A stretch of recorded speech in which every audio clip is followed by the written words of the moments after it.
के वोट हो सकते हैं, कटवा देते हैं। गांव में हमारा भी वोट कटवा दिया गया, क्योंकि प्रधान ये मानकर चलता है कि मित्रा का वोट हमको नहीं मिलेगा, तो कटवा देते हैं। कभी जोड़ दिया जाता है, कभी काट दिया जाता है।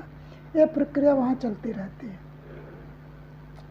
इसके अलावा जो है वोट जोड़ने की भी प्रक्रिया है, वोट जोड़ भी दिए जाते हैं। अब विषय यह उठता है, तो 3 प्रक्रियाएं हैं।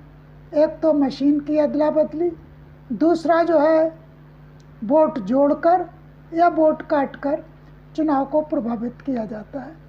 मशीन को हैक करना एक टेक्निकल प्रक्रिया है और इतना संभव नहीं। काउंटिंग के समय जरूर गड़बड़ी हो सकती।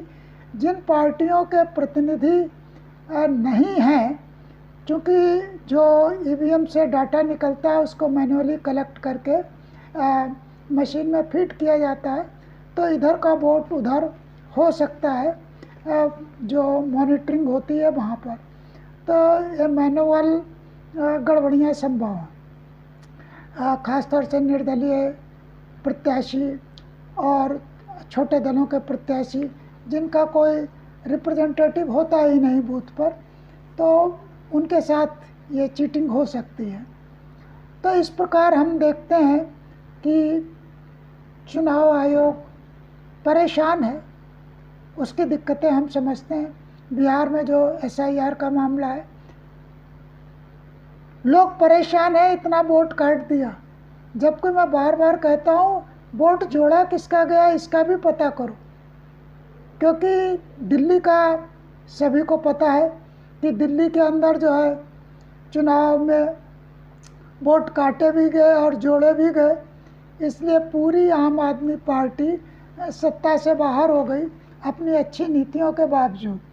और जो सरकार आई है वो किस तरह से आम जनता को सता रही है वो सभी देख रहे हैं।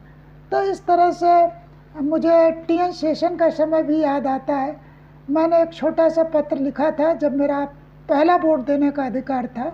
मैं 18 का ही हुआ था और मुझे वोट डालने को नहीं मिला, तो क्योंकि मेरा वोट कोई और डाल चुका था। तो मैंने चुनाव आयोग को एक पोस्ट कार्ड लिख दिया था कि मेरी उम्र इतनी है और मुझे वोट डालने जाना था, और मैं जब वोट डालने गया तो मेरा वोट किसी और ने डाल दिया।